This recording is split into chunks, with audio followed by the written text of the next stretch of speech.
है तो सरकार को हमारी तरफ थोड़ा ध्यान देना चाहिए। आज 3 महीने तकरीबन हो गए हैं इस लॉकडाउन को, सारे बिजनेस लगा। सरकार जो है कहती है कि फिट इंडिया, मगर फिट इंडिया के दारू पीने से बनेगा? होगा तब वो बलवान होगा, ताकतवर होगा, ना कि दारू पीने से वो अपना सारी स्थिति खराब कर ले। यूँ तो अनलॉक होने के बाद राज्य सरकार ने और सेंट्रल गवर्नमेंट ने बिल्कुल पूरी तरीके से शराब की दुकानें, कारखाने, फैक्ट्रियां, मंदिर और मस्जिद सभी चीज़ें खोल दी गई हैं। लेकिन हम बात करें व्यायाम की, तो हमारी ज़िंदगी में व्यायाम की एक बहुत बड़ी महत्वपूर्ण भूमिका रही है। व्यायाम तक चलने के लिए इंसान की ज़िंदगी में बहुत बड़े व्यायाम की बहुत आवश्यकता होती है। इसके लिए तमाम राज्य और केंद्र सरकार भी व्यायाम को लेकर तमाम कार्यक्रम भी आयोजन करते रहते हैं।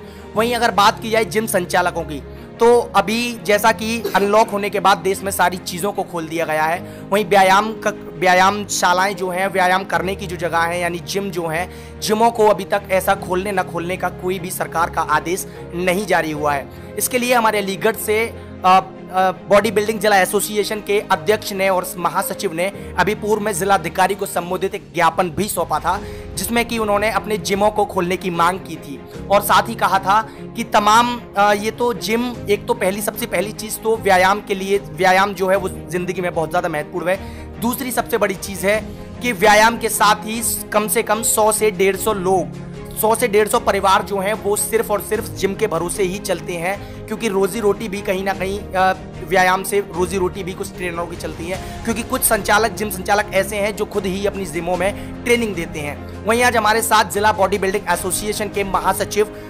विनीत यादव मौजूद है। जानकारी करेंगे किस तरीके से उन्होंने अभी जो पूर्व में मेमोरियम सौंपा था जिलाधिकारी को, उसमें क्या क्या इन्होंने अपनी महत्वपूर्ण मांगे रखी थी, इसके साथ ही क्या क्या विशेष तौर पे इन्होंने अभी जो सौंपा था ज्ञापन, उसमें क्या और भी विशेष चीजें नहीं थी। हमारे साथ मौजूद है इस समय जिला बॉडी बिल्डिंग एसोसिएशन के सचिव विनीत यादव। विनीत जी, बहुत बहुत स्वागत है सबसे पहले तो हमारे प्राइम खबर न्यूज में आपका। बहुत बहुत धन्यवाद आपका, और मैं प्राइम खबर का भी बहुत बहुत शुक्रिया अदा करना चाहता हूँ, जिन्होंने हमारी स्थिति को समझा और हमारे इस जो हमारा जो जिम है, जिम का जितना भी हमारी फिटनेस इंडस्ट्री है ये बंद पड़ी हुई है, इसका ग्राफ बिल्कुल नीचे चला जा रहा है, जो आपने समझा इसके बारे में, आप आए, आपके लिए बहुत बहुत धन्यवाद। और मैं आगे यही कहना चाहूँगा कि हमारा सरकार जो है कुछ हमारे बारे में भी सोचे। आज कारखाने भी चालू कर दिए गए हैं और जो है बाकी और भी बिजनेस हैं वो भी चालू कर दिए गए हैं। और सबसे पहले बात आती है तो दारू की।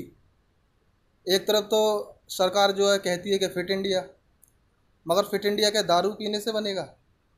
मेरा ये कहना है कि फिट इंडिया दारू पीने से कैसे बन सकता है?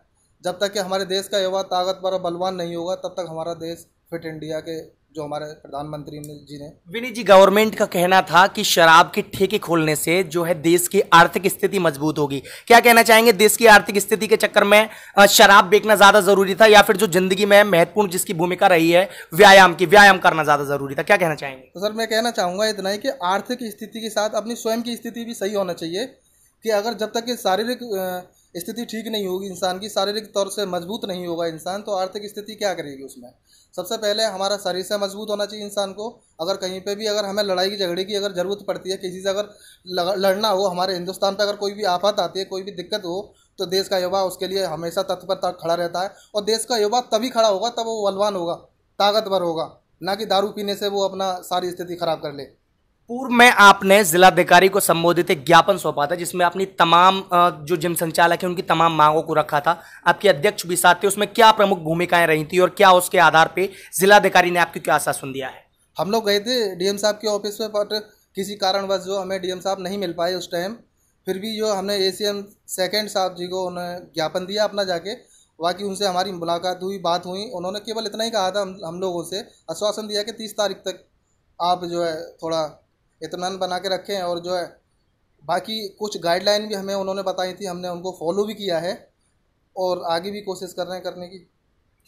कहीं ना कहीं विनीत जी जो है प्रशासन ने आपको आश्वासन दे दिया है। अच्छा, रोजी रोटी का भी सवाल आता है। कहीं ना कहीं स्वयं जो जिम संचालक हैं वो खुद भी कहीं ना कहीं ट्रेनर बने हुए हैं, और इस समय खान पान को लेकर तमाम परिवारों के यहाँ समस्याएं पैदा हो रही हैं। क्या कहना चाहेंगे इस मुद्दे पर? आपकी जिलाधिकारी जी से या सीएम साहब से कोई बात हुई? मैं इतना कहना चाहूँगा कि सबसे पहले कुछ तो सरकार को हमारे तरफ सोचना चाहिए था। एक नज़र भी हमारी तरफ नहीं डाली कि इतनी हमारी फिटनेस इंडस्ट्री इतनी बड़ी है कि मैं बताना मुश्किल है मेरा। और दूसरी चीज़ ये है कि मैं कहना चाहूँगा सरकार से कि हमारे केवल मैं अलीगढ़ की ही बात करना चाहूँगा, वैसे तो हिंदुस्तान में बहुत बड़ा फिटनेस का कार्य चलता है। इसके लमसम जो है बहुत सारी कंपनियां होती हैं फिटनेस से जुड़ी हुई, जैसे कि मान लेते हैं कि जितनी भी हमारी इंस्ट्रूमेंट बनाती हैं कंपनियां, उनमें भी वर्कर काम करते हैं, वो भी सारे बंद हैं। कुछ फूड सप्लीमेंट की कंपनियां होती हैं, उनमें भी वर्कर काम करते हैं, वो भी सारा सब कुछ हमारा बिजनेस बंद है।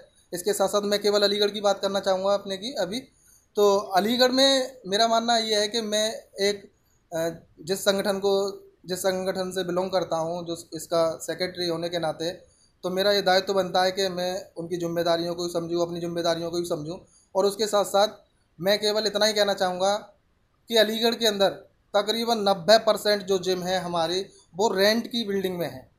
और रेंट की बिल्डिंग के साथ साथ हमारे यहाँ पर ट्रेनर भी होते हैं, जिम में काम करने वाले वर्कर भी होते हैं। और दूसरी चीज़ ये कहना चाहूँगा कि 50% जो जिम है, 90% में तकरीबन 50% जिम ऐसी मिडिल क्लास के लोगों ने खोल रखी हैं जिनका आज घर का अपना स्वयं का परिवार चलाना भी मुश्किल हो रहा है। तो सरकार को हमारी तरफ थोड़ा ध्यान देना चाहिए। आज 3 महीने तकरीबन हो गए हैं इस लॉकडाउन को, सारे बिजनेस लगभग शुरू भी हो चुके हैं, पर जिम की तरफ कोई ध्यान नहीं है। और दूसरी चीज़ मैं कहना चाहूँगा कि आज 3 महीने में जिम का कितना किराया हुआ, बिजली का बिल कितना हुआ, ट्रेनर का खर्चा कितना हुआ, और भी जिम में वर्कर होते हैं उनका भी खर्चा। सरकार से केवल अपील भी करना चाहूँगा कि कुछ ना कुछ तो हमारे लिए समाधान किया जाए।